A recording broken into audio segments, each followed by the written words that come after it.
स्वागत है दोस्तों, आप सबको कृष्ण जन्माष्टमी की हार्दिक शुभकामनाएं। कृष्ण जी, जिनको दुनिया का मार्गदर्शक कहा जाता है, क्या कभी उन्हें भी मार्गदर्शन की जरूरत पड़ती है?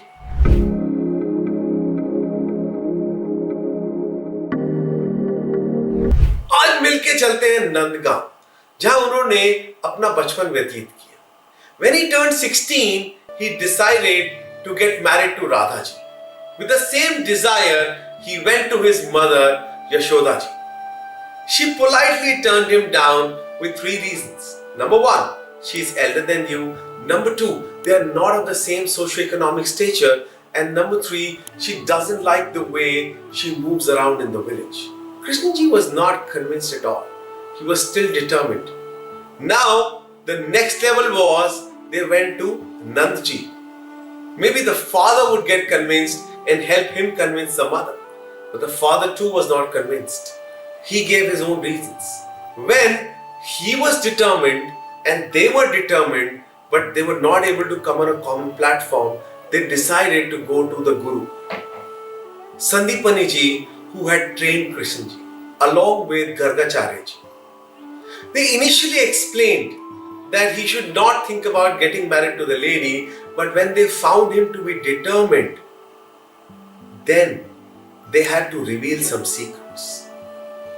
संदीपनी जी ने बताया कि नारद जी ने बहुत पहले इस बात की भविष्यवाणी कर दी थी कि आप मुक्तिदाता हो, आप विष्णु जी का अवतार हो, और उनके जन्म से लेकर अब तक की पूरी बात बताई कि जितने भी इवेंट्स हुए हैं वो कोइंसिडेंटल नहीं थे, they were all planned.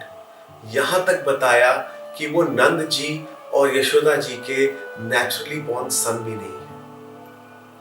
Listening to the gurus, he came back, but this time he was unusually silent because of so many thoughts that were rushing in his mind. To calm himself, he went atop Govardhan Parvat, where he sat down and he started exploring, thinking, pondering all that was told to him. He realized that the gurus were right. He came down and now he was a completely changed man.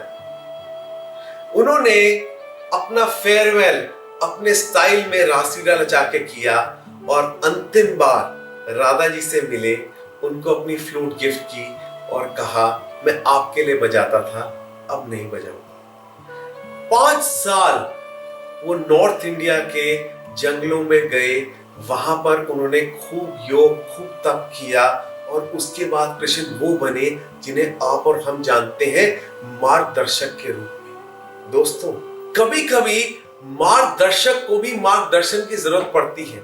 आप अपनी company के CEO हैं, आप अपने घर के मुखिया हैं, लेकिन कभी कभी हम सबको गाइडेंस की जरूरत पड़ती है। पर होता क्या है, उस पोजीशन के अंदर या तो हम ओपन नहीं होते या सामने वाला विलिंग नहीं होता हमारी मदद करने के लिए। 3 फैक्टर्स जो आपको अपने मार्गदर्शक तक पहुंचाएंगे। सेल्फलेस, समझदार, जानकार।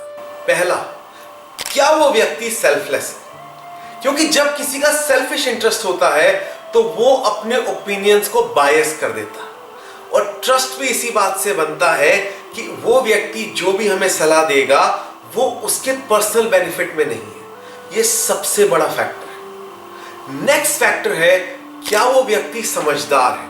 इसका मतलब है, क्या उसने जीवन के उतार चढ़ाव देखे हैं जिसकी वजह से वो आगे क्या होने वाला है आपको गाइड कर सकता है। और तीसरा फैक्टर, क्या वो व्यक्ति जानकार है?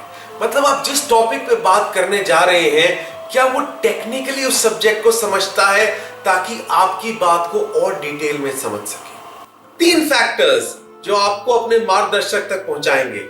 सेल्फलेस, समझदार, जानकार। धन्यवाद। फिर मिलते हैं अगले हफ्ते। अगर आपको हमारी कहानियां पसंद आ रही हैं दोस्तों, तो हमें भी मोटिवेट कीजिए। सब्सक्राइब का बटन दबा दो, लाइक का बटन दबा दो और दोस्तों के साथ शेयर करो और बताओ कि आपको ये कहानियां कैसी लगती हैं।